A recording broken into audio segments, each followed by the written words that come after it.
يا نبي سلام عليك، يا رسول سلام عليك، يا حبيب الله سلام عليك، صلوات الله عليك، صلوات الله عليك. یکے پوشیدہ سنجاب و سمور، دیگر خفتہ برہنہ در تنور. پوشیدن کا معنی ہوتا ہے پہننا یا چھپانا. پوشیدہ کا یہاں معنی ہے پہنے ہوئے. پوشیدہ معنی پہنے ہوئے. سنجاب یا سنجاب یہ ایک واسکٹ آپ سمجھ لیں یا لباس سمجھ لیں. اس دور میں آج کل بھی یہ جانوروں کی جو کھال ہوتی ہے اس سے بنائے جاتے ہیں نا، چمڑے سے، لیدر سے بڑے بڑے قیمتی کوٹ بنتے ہیں پہننے کی، گرم کپڑے بنتے ہیں. تو سنجاب ایک جانور ہے جس کی سیاہ رنگ کی کھال ہوتی ہے اور اس سے پوستینیں بنائی جاتی ہیں، پہننے کے لیے کوٹ وغیرہ بنائے جاتے ہیں. سمور بھی ایک جانور ہے جس کی کھال کا رنگ سرخ ہوتا ہے اور اس سے بھی کوٹ وغیرہ یا واسکٹیں یہ بنائی جاتی ہیں سخت سردی میں پہننے کے لیے. یہ کسی دور میں بڑی اعلیٰ سمجھی جاتی تھی. آج کل بھی جو چمڑے کی بنی ہوئی چیزیں ہیں بڑی مہنگی ہوتی ہیں، بڑی اعلیٰ سمجھی جاتی ہیں. تو ایک سنجاب و سمور پہنے ہوئے یعنی بڑی اعلیٰ کپڑے، بڑے گرم لباس پہنے ہوئے. دیگر خفتہ برہنہ، برہنہ معنی ننگا، خفتہ معنی سویا ہوا. در تنور، تنور میں. جس بندے کے پاس کپڑے نہ ہوں جسم کے اوپر سردیوں میں پہننے کے لیے تو وہ پھر گرم جگہ میں جا کے سوتا ہے نا. تو در تنور کا معنی ہے کہ اس طرح کے غریب لوگ وہ پھر جہاں کسی نے آگ جلائی یا کہیں کسی نے تندور جلایا ہوا تھا اور اب وہ کچھ نہ کچھ اس میں گرمی ہے، کوئلے ہیں، راکھ ہے، تو وہ وہاں جا کے پھر بیٹھ جاتے ہیں تاکہ کچھ نہ کچھ سردی ختم ہو جائے.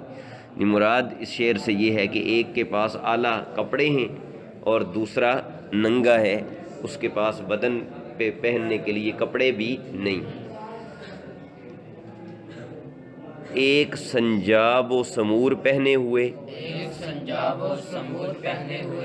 دوسرا تندور میں ننگا سویا ہوا. یکے بر بسترے کم خواب و نخ، نخ دیگرے بر خاک خاری بستہ یخ.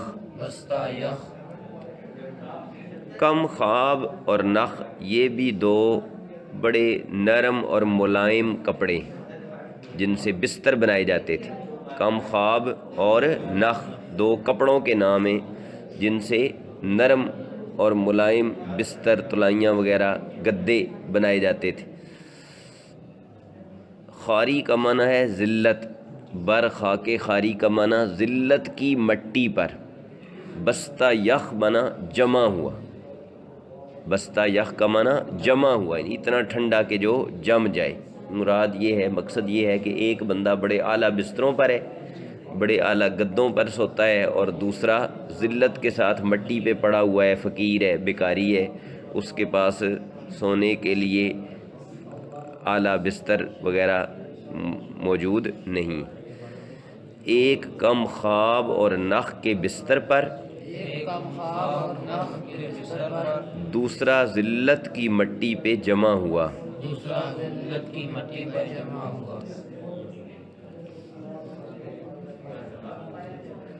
طرفۃ العین جہاں برہم زند، کس نمی آرد کہ آن جا دم زند. طرفۃ العین کا مطلب ہے پلک جھپکنے میں، پلک جھپکنے میں یعنی ایک لمحے میں. جہاں برہم زند جہان کو تباہ و برباد کر دے. برہم زدن کا معنی ہوتا ہے اوپر نیچے کر دینا ایک چیز کو، تہو بالا کر دینا، تباہ و برباد کر دینا، برہم زند مانا تباہ کر دے، اگر وہ چاہے تو پلک جھپکنے کی دیر میں جہان کو برباد کر دے۔ کس نہ می آرد، کوئی نہیں طاقت رکھتا، نہ می آرد کا ویسے لفظی اگر ترجمہ کریں تو معنی بنے گا کوئی نہیں لاتا، کیونکہ یہ آوردن سے بنا ہے، لیکن یہاں مراد اس سے کیا ہے، مفہوم اس کا کیا ہے کہ کوئی طاقت نہیں رکھتا کہ آ جا اس جگہ اس کی بارگاہ میں دم زند دم مارے۔ دم مارنے کا مطلب ہوتا ہے اعتراض کرنا، یعنی کوئی اس کی بارگاہ میں اعتراض کرنے کی جرت نہیں رکھتا۔ پلک جھپکنے میں جہان کو تباہ کر دے، کوئی طاقت نہیں رکھتا کہ اس جگہ اعتراض کرے۔